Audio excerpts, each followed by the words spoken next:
Assalamualaikum warahmatullahi wabarakatuh. Perkenalkan, nama saya Iwanul Muslimin dengan NIM 20 10 30 10 68. Di sini saya akan melakukan praktikum sprain dan juga strain ankle yang diampu oleh Pak Abdillah. Langsung saja ke videonya. Baik, yang pertama ini saya akan menjelaskan tulang-tulang yang berada di area ankle. Yang pertama ada tibia dari sini.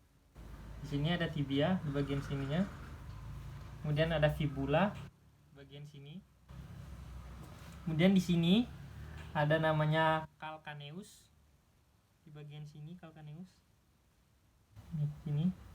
Kemudian selanjutnya ada cuboid. Cuboid itu berada di sini. Di sini.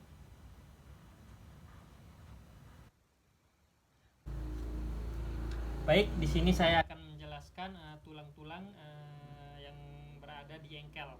Yang pertama ada tulang tibia di sini.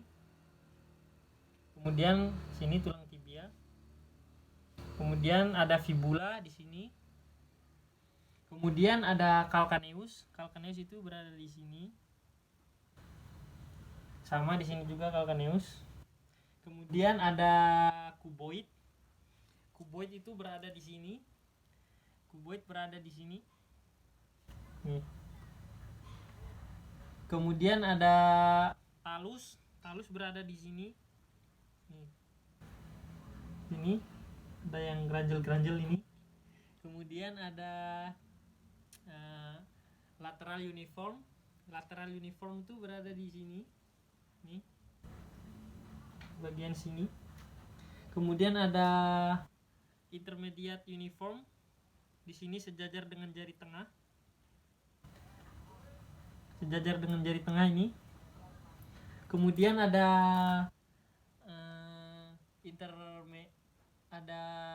intermedial uniform berada di sini.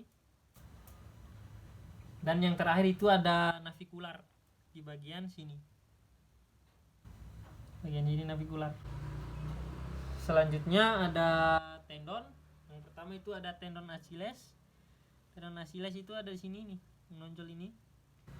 Kemudian ada tibialis anterior. Tibialis anterior itu di sini, bagian atasnya ini. Dorong, Pak. Nah. Tibialis anterior. Kemudian ada tibialis posterior. Sini. Nih. Nah, dalam. Nah. Kemudian ada yang terakhir itu di sini ada proneus. Sini. Nih, geronjol nih. Dorong, keluar, dorong ya. Nah, ada yang nonjol. Kemudian yang selanjutnya ada ligamen. Yang pertama itu ada tibiofibular ligamen.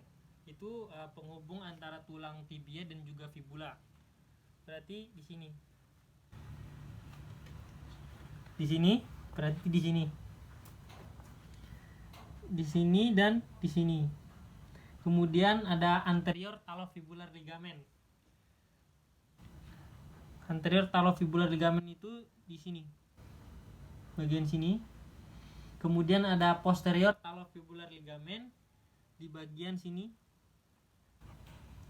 Nah, kemudian ada calcaneus navicular ligamen itu di bagian sini.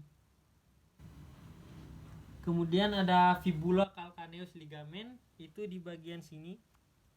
Nah, di sini. Kelihatan? Iya. Kemudian ada anterior fibular ligamen itu di bagian sini. Nih, di bagian sini. Kemudian ada posterior fibular ligamen itu di bagian sininya. Nah, di sini. Dikit sini. Nah, kemudian ada calcaneus cuboid ligamen. Penghubung antara calcaneus dan juga cuboid itu berada di bagian sini.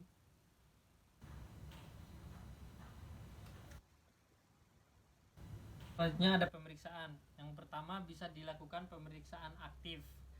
Pemeriksaan aktif itu digerakkan oleh pasiennya itu sendiri. Coba Pak, gerakin Pak ke luar. sini, kemudian ke sini ke dalam, kemudian ke sini, kemudian keluar. Nah, itu contoh gerakan aktif. Kemudian pasif dibantu oleh terapis seperti ini, Pak. Saya bantu, Pak. Nah, kemudian ke sini, Pak. Nah, ke dalam. Nah, keluar. Kemudian resisten itu diberi tahanan. Dorong tangan saya, Pak, depan. Nah, kemudian dorong ke depan, pelan. Nah, dan dorong ke samping, keluar. Kemudian dorong ke samping dalam. Nah, selanjutnya ada aksesori. Di aksesori ini ada 4. Yang pertama kombinasi movement. Yang pertama memposisikan ankle pasien dorsal, kemudian aduksi, kemudian pronasi. Setelah aduksi, pronasi seperti ini. Kemudian yang kedua ada kombinasi movement juga, tapi beda. Yang pertama itu plantar, gini, plantar, kemudian abduksi, kemudian disupinasikan. Nah, seperti ini. Kemudian ada subtalar varus. Subtalar varus itu seperti ini. Subtalar varus itu seperti ini. Subtalar varus bila dirasakannya nyeri, nyerinya hilang, itu dinyatakan positif LFR atau CFL atau cuboid fibular ligament. Kemudian ada yang selanjutnya itu ada subtalar valgus. Subtalar valgus itu kebalikannya. Ini gini. Nah, bila tidak dirasakannya nyeri, maka dinyatakan positif ATFL atau anterior fibular ligament. Kemudian yang terakhir itu untuk pemeriksaan itu ada palpasi. Palpasi itu cuma ditekan di bagian ligamennya, apakah terdapat odem, pembengkakan, atau terdapat nyeri. Ini nyeri, Pak? Tidak. Ini nyeri? Tidak. Nah, kemudian yang terakhir ada intervensinya. Intervensinya itu bisa menggunakan metode RICE.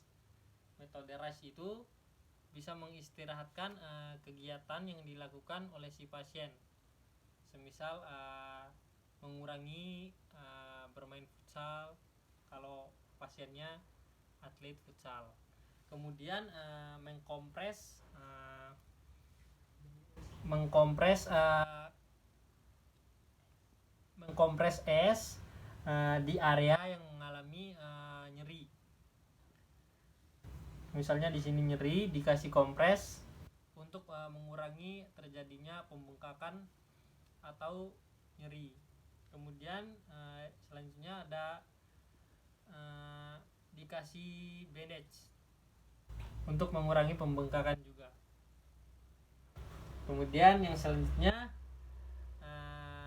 digantungkan posisi ankle si pasien melebihi, misalnya pasiennya sedang tertidur, kemudian kakinya digantung melebihi area tubuh dari si pasien. Seperti ini contohnya. Itu yang terakhir itu ada intervensi bagian akut. Yang pertama ada metode stretching, bisa menggunakan ini, kain elastis. Minta pasien menarik kainnya, nah, seperti ini. Tarik, Pak. Nah, kemudian selanjutnya ada strengthening. Strengthening itu sama, menarik, kemudian kita menambah gerakannya ke sini.